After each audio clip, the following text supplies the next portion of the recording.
സ്നേഹിക്കുന്നവർക്ക് വേണ്ടിയിട്ടാണ് ഈ വീഡിയോ എടുക്കുന്നത്. എന്നെ ഒരു ദുബായ് പോലീസും അറസ്റ്റ് ചെയ്തിട്ടുമില്ല. ഞാൻ ഹോസ്പിറ്റലിലുമല്ല.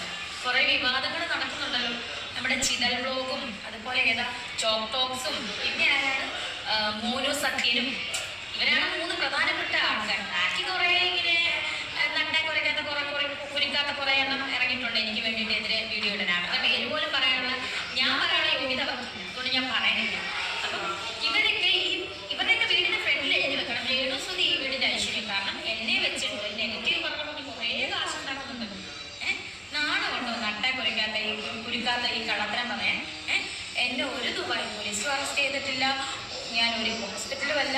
ഞാനൊരു ആർട്ടിസ്റ്റാണ്. ഞാനിവിടെ വന്ന പാപ്പിലോൺ എന്ന് പറയുന്നത് ഫാമിലി ബാർ റെസ്റ്റോറൻറ്റ് പ്രമോഷന് വേണ്ടിയിട്ടാണ്. മനസ്സിലായി? ഞാനൊരു സെലിബ്രേറ്റ് ചെയ്യാനായിട്ടാണ് അവരെന്നെ വിളിച്ചത്.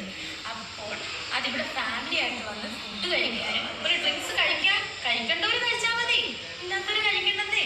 പിന്നെ ഞാൻ അഭിനയിച്ചത് പരിമല ചെരുവിൽ എന്ന് പറയുന്ന പാട്ട് അഭിനയിച്ചത് അത് നമ്മുടെ പ്രമോഷനായിരുന്നു. അത് കള്ള് കുടിക്കുന്നതായിട്ട് നമ്മൾ അഭിനയിക്കേണ്ട സാധനം നമ്മൾ അഭിനയിച്ചല്ലേ പറ്റുന്ന. ഞാനൊരു ആർട്ടിസ്റ്റാണ്. ഞാൻ ഇതിന് മുന്നേ അഭിനയിച്ചിട്ടുണ്ടല്ലോ.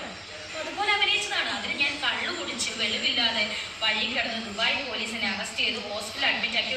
ഒരു ഫോട്ടോയും കൂടെ അത് കണ്ടിട്ടാണ് എനിക്ക് പ്രതികരിക്കാൻ തോന്നുന്നത്. ഒരു ഫോട്ടോയും കൂടെ ഇഞ്ചക്ഷൻ എടുത്തിങ്ങനെ ഞാൻ കിടക്കണം. നിങ്ങൾക്കൊന്നും ഞാൻ ഈ രീതിയിൽ കൂടുതൽ എന്താ പറയാ നാണമുണ്ടോ നിങ്ങൾക്ക്? നാണം കെട്ടവന്മാരെ ഇങ്ങനെ ഞാൻ പറയുന്നു. ഇനി ഇതെടുത്തിട്ട് അലക്കിയാലും കുഴപ്പമില്ല. എനിക്ക് എൻ്റെ മറുപടി എന്നെ സ്നേഹിക്കുന്നവർക്ക് വേണ്ടി ഞാൻ പറയണമെന്നുള്ളത് ഉത്തരവാദിത്തമാണ്. അതുകൊണ്ട് ഞാൻ പറഞ്ഞു എന്നെ ആരും അറസ്റ്റ് ചെയ്തിട്ടില്ല. ഞാൻ ഇവിടെ തന്നെ ഉണ്ട്. സാൻമറീനോ ഹോട്ടൽ പാപ്പിലോണിലുണ്ട്. 11-ാം തീയതി ഉച്ചകഴിഞ്ഞ് വൈകിട്ട് ഞാൻ നാട്ടിലോട്ട് ഇന്ത്യയിലോട്ട് പോകുന്നുള്ളൂ. അപ്പം എന്നെ എല്ലാം സപ്പോർട്ട് ചെയ്യുന്നവർക്ക് ഒരുപാട് താങ്ക്സ്, ഒരുപാട് നന്ദി. Thank you so much.